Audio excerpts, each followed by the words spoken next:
Voice of Ananthagiri, మీ voice మా వార్తలు. గౌరవనీయులు మా జిల్లా కన్వీనర్ ప్రహ్లాదరావు గారు, మా కొత్త జిల్లా ఇన్ఛార్జ్ గౌరవనీయులు సుధాకర్ రావు గారు, ఉప్పర్ రమేష్ గారు, వడ్ల నందు గారు, మిత్ర పరమేశ్వర రెడ్డి గారు, ముఖ్యంగా ఇక్కడ ఉన్న మీడియా మిత్రులు అందరూ కూడా నూతన సంవత్సర శుభాకాంక్షలు. జవహర్లాల్ నెహ్రూ పేరు అనుకుంటా.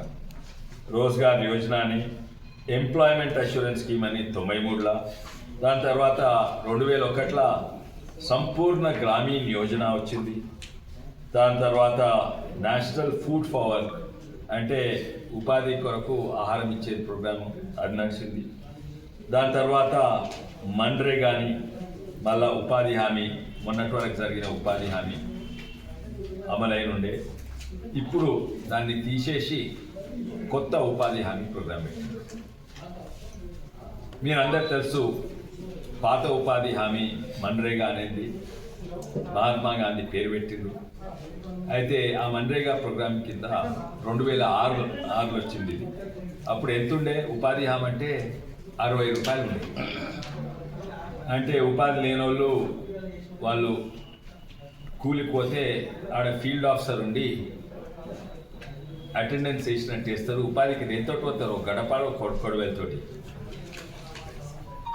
గడపాలతోటి రంధ్రం తవ్వినట్టు చేస్తారు, కొడవలతోటి 2 పూసలు గడ్డి తీస్తారు.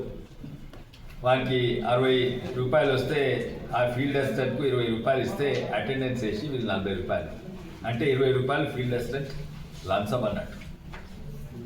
అది ఎవరికి లాభం అవుతుంది? ఎవరికి లాభం అవుతుంది? ఆ 40 రూపాయలతో సరిపోతుందా? సరిపోదు. ఆ 20 రూపాయలు లంచం ఇస్తేనే ఆ 40 రూపాయలు వస్తుంది. దీంతో పెద్ద లాభం కాదు. ఇది ఏదో పైసలు ఇస్తే ఇన్ని ఓట్లు వస్తాయని, కానీ దేశానికి, రాష్ట్రానికి, పేద ప్రజలకు కూడా లాభం కాకుండా. తర్వాత 2014లో మోడీ ప్రభుత్వం వచ్చినప్పుడు దీన్ని పెంచిండు. పెంచి ఏం చేసిండంటే దీంట్లో మెటీరియల్ కాంపోనెంట్ కూడా యాడ్ చేసిండు.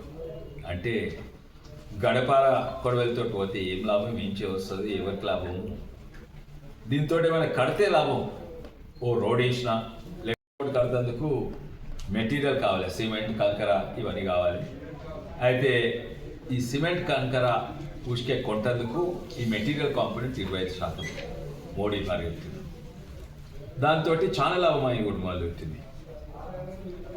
దాంతో నేనే వికారాబాద్, రంగారెడ్డి జిల్లా చేవెళ్ళ నేను 200 సీసీ రోడ్లు వేసిన. ఎట్లా నా దగ్గర 5 కోట్లే ఉండే. ఎట్లా ఉపాధి హామీ కలుపుకొని నేనింత, నా ఎంపీ ల్యాడ్స్ ఇంత, ఉపాధి హామీ మెటీరియల్ కాంపోనెంట్ కలుపుకొని, ఉపాధి హామీ కలుపుకొని ఇంత అయింది. దీంతో లాభమైందా? అయింది. ఆ 2 గడిపోసలకు వస్తే ఎవరికి లాభమైంది? ఎవరికి లాభం కాదు. అయితే ఉపాధి హామీ సవరణ చేసిండు మోడీ. పాత కాంగ్రెస్ ఉపాధి సవరణ చేసినప్పుడు లాభం. కానీ దీన్ని సవరణ చేస్తే ఇంతో అంతో మేలైంది, కానీ అది మొత్తానికి లాభం అయితే లేదు. ఎందుకంటే దాదాపు 80-90 వేల కోట్లు మన కేంద్రం ఖర్చు పెడుతుంది. దాంతో ఎంతో మేలు కావాలి, కానీ అంత మేలు అయితే లేదు. కొంచెం అవుతున్నది ఈ మోడీ గారి సవరణతోటి, 2014-15 చేసిన సవరణతో. కానీ సవరణ చేస్తే మొత్తము మేలు చేయరాదు. దీన్ని కొత్త చట్టం తెస్తే మేలైతుంది. దాని పేరు మారవలేదు, అది కాదు, కొత్త చట్టం తెచ్చిండు. ఆ కొత్త చట్టము వికసిత్ భారత్ గ్రామీణ జీరామ్జీ అనే పథకం పేరుతో తీసుకొచ్చింది. దీంట్లో నిజమైన లాభం అవుతుంది, నిజమైన అభివృద్ధి అవుతుంది. ఎందుకంటే దీంట్లో మొట్టమొదలు ఉపాధి హామీ పెంచిండ్రు. 100 రోజుల నుంచి 125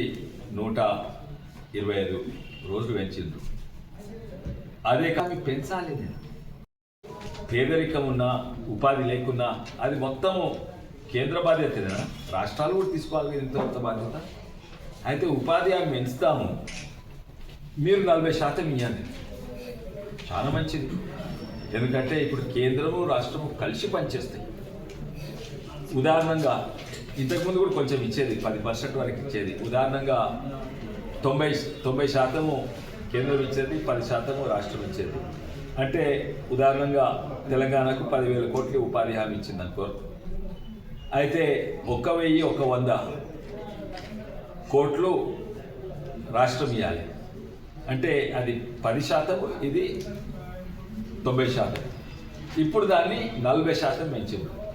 అంటే 40% అంటే ఇది కాదు, ఏంటంటే 10,000 నేను 6,000 ఇస్తాను, మీరు 4,000 అన్నారు అంటే లేరు మోడీ. మేము ఇచ్చే 10,000 మేమే ఇస్తాం, అంటే పైసా తక్కువ చేయము, కానీ మీరు ఇచ్చేది ఎక్కువ చేయండి. మేము 10,000 ఇస్తే మీరు 6,600 ఇవ్వండి, అప్పుడు మీరు 40% అవుతుంది, మాది 10,000 కోట్లు 60% అవుతుంది. ఇది లాభమా? చాలా లాభం. దీంతో 25 రోజులు పెంచిండ్రు. దీంతో ఉపాధి హామీ పెంచే అవకాశం ఉంది. ఇది ఎక్కడో ఎవడో ఎంపీఓ, ఎమ్మెల్యేనో లేకుంటే కలెక్టరో ఎవరో నిర్ణయం చేసే బదులు గ్రామస్తులు నిర్ణయం చేస్తారు. మా గ్రామానికి రోడ్ వద్దు నాయనా, మా అంగన్వాడీ స్కూల్కి ఉంది, బాత్రూమ్ కావాలి, మా అంగన్వాడీ సెంటర్ ఉంది, బాత్రూమ్ కావాలి, మా ప్రైమరీ స్కూల్ ఉంది, దానికి ఒక క్లాస్ రూమ్ కావాలి. అయితే గ్రామస్తులు సర్పంచ్ల చేతిల అధికారం ఉంటుంది. అది నిజమైన గాంధీ గారు ఆశించిన గ్రామ పంచాయతీ అంటే గది. అంటే గ్రామస్తుల చేట్ల, గ్రామ పంచాయతీ చేట్ల, సర్పంచ్ చేట్ల అధికారం ఉండాలి. వీళ్ళేమో గాంధీ పేరు పెట్టుకొని గ్రామ పంచాయతీను నాశనం చేసిండ్రు. ఓ సామెత ఉన్నది కదా, రామ్ నామ్ జప్నా పరైమాల్ అప్నా. పేరేమో గాంధీది, నాశనం చేసేదేమో గాంధీ ఆశించిన గ్రామ పంచాయతీ. ఇది దీంతో అదే కాక రైతులకు నష్టమవుతుంది. ఎందుకంటే రైతు కూలి అవసరం ఉన్నప్పుడు ఉపాధి కావాలంటే కూలి లేనప్పుడు పెట్టాలి, ఉన్నప్పుడు పెడితే వ్యవసాయానికి రైతులకు నష్టమవుతుంది. అయితే ఇది కూడా చెప్పింది ఏంటంటే ఉపాధి లేనప్పుడే పెట్టాలి, పెంచాలి, కానీ ఉపాధి లేనప్పుడే పెట్టాలి. అయితే గాంధీ గాంధీ గాంధీ అని గందుకు పెట్టుకుంటున్నారు, గాంధీ మీద అభిమానంతో కాదు. అయితే గాంధీ పేరు పెట్టుకొని గ్రామ పంచాయతీని నాశనం చేసిన కాంగ్రెస్ పార్టీకి ఏం హక్కు ఉన్నది? 600 పథకాలు వాళ్ళ కుటుంబ పేరు పెట్టుకొని ఏం హక్కు ఉన్నది? ఎందుకు పోరాడుతుండ్రు? ఎందుకు వాళ్ళకి ప్రాబ్లం? అంటే 100 రోజులను 125 రోజులు చేయొద్దా? ఉపాధి హామీ పెంచొద్దా? ఎందుకు మీరు కొట్లాడేది? రాష్ట్రాలు తింటే ఇంత వాళ్ళ వాటా ఇవ్వద్దా? ఎందుకు పోరాటం? అరే రాష్ట్రాలను నాశనం చేస్తుండ్రు, ఫెడరల్ సిస్టమ్ పోతుంది, అరే రాష్ట్రాలకు నష్టమవుతుంది. అరే మీకున్న రాష్ట్రాలు 2.5 రాష్ట్రాలు, ఈ కర్ణాటక, ఆంధ్ర, అక్కడ ఒక చిన్న రాష్ట్రం ఏదో ఉన్నది, మాకున్నాయి. రాష్ట్రాలకు నష్టమైతే బీజేపీ రాష్ట్రాలకు నష్టమవుతుంది.